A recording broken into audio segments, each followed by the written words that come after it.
nereikia vaikučių mokyti. Taip specialiai kažkaip pasisodinus ten, žodžiu, nes vaikas turi su mokymasi asocijuoti su teigiama emocija, turi būti teigiama emocija, negali būti prievartos, negali būti kažkokio stūmimo. Todėl negalime mes daryti to, ko vaikas nenori. Nenori skaityti, mes nutraukiam, nustojam, viskas. Tiek jis norėjo.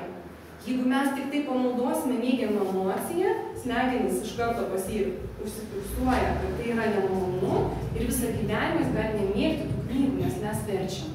Taip, ateik čia dabar skaitysim. Visa tai turi būti malonu, turi būti susijęs su geromis emocijomis. Aišku, galbūt pats aktualiausias ar akivaizdžiausias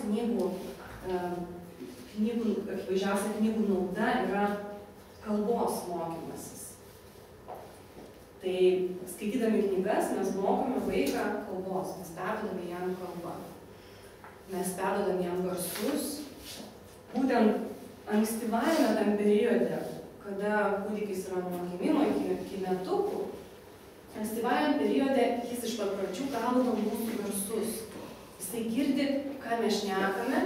Ir mokslininkė amerikiečių kalbėjusi TED konferencijoje, ji teigia, kad kūdikis yra toks nuostabus, jo protas yra toks nuostabus, kad jis per pirmosius tos, žodžiu, metus, jisai gali pasigauti ir suvokti įvairiausių kalbų garsus. Bet jeigu tie garsai sklinda iš žmogaus lūpų, jeigu tai yra televizorius, netinka.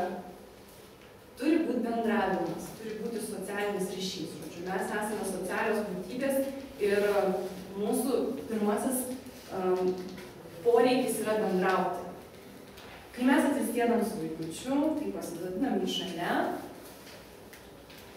mes laviname jį klausytis. Klausytis, susikaupti, taip, ir klausytis mūsų. Tai yra labai svarbus dalykas, ką iš tiesų televizija arba medija priemonės atvirkščiai daro. Vaiką neleidžia vaikų susikaupti. Vaiką blaško, taip? Per televizorių keičiasi vaizdai labai greitai. Jie kas kelias sekundės pasikeičia ir vaikas įpranta sukaupti dėmesį vos keliom minutėm. O po to viskas, taip, jam nereikia. Jis gavo informacijos dozę, ten visi eina ištisinė informacijos srautas, o knyga yra visai kitaip. Jeigu mes pradam skaityti ir nukreipsi dėmesį, tu nežinosi, kaip baigsis pasaka. Taip, tai vaikas pirmiausia klausosi. Išmoksta klausytis, taip, išmoksta susikoncentruoti. Paskui dar aš truputėlį plačiau pakalbėsiu apie tą koncentraciją.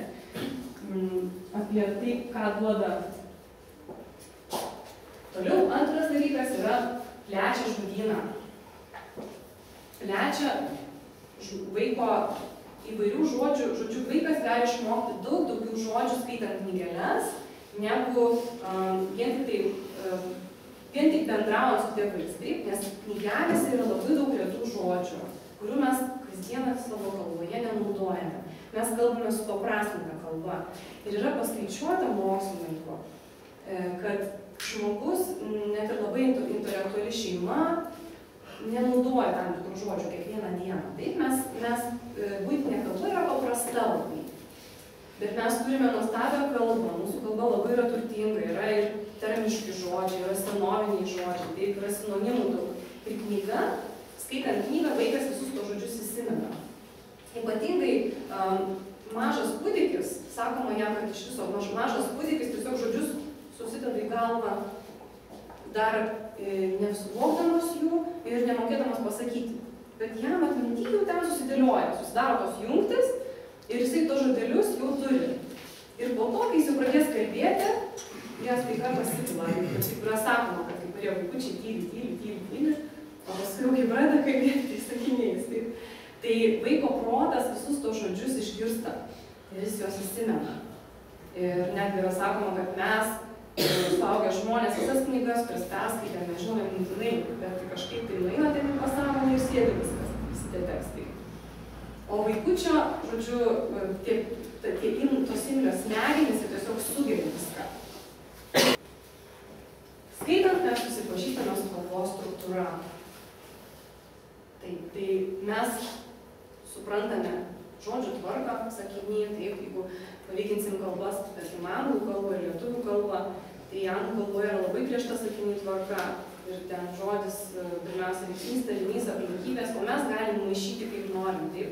Tai vaikas, klausydamasis pasakų, jisai supranta, kaip mes kalbam. Ypatingai labai svarbu yra,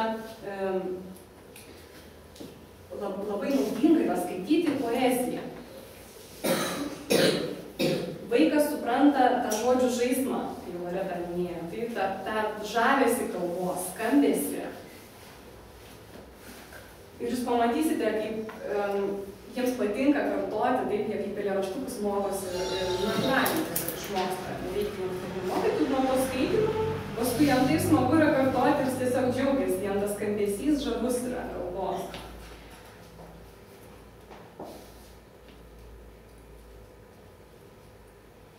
Padeda suvokti žodžių prasmę. Žinoma, kaip mes kitaip suvokiame, jeigu ne kontekste, žodžius. Ir turbūt puikiausiai patys žinom, kai skaitom ir mokomės kitos kalbos. Tai kuo mes daugiau skaitom, tuo mes kažkaip tą žodyną savo praplečiam. Ir man teko studijuoti anglų kalbą ir tiesiog vienas iš tokių mokymo priemonių buvo rašyti dienoraštį. Tai sunkiausia pradėti rašytą dienoraštį buvo, kad kažkaip po tokį siaurą tą žodyną turi, tų žodžių savo. Ir taip sunku yra, žodžiu, išsireikšti. Rašai ir tau trūksta, tų žodžių trūksta, o tu po kiek laiko išmoksti naudotis tik to žodynu, kurį moki, išsisuki žodžiu su to žodynu. Bet skaitydamas knygas, praplėti jį ir paskui labai lengvai rašosi. Ką tik norim padaryti, tai tiesiog įtraukti vaiką į fantazijos pasaulį. Aišku, kuo daugiau jisai pasakų skaitys, tuo fantazija jo lavėja. Tikrai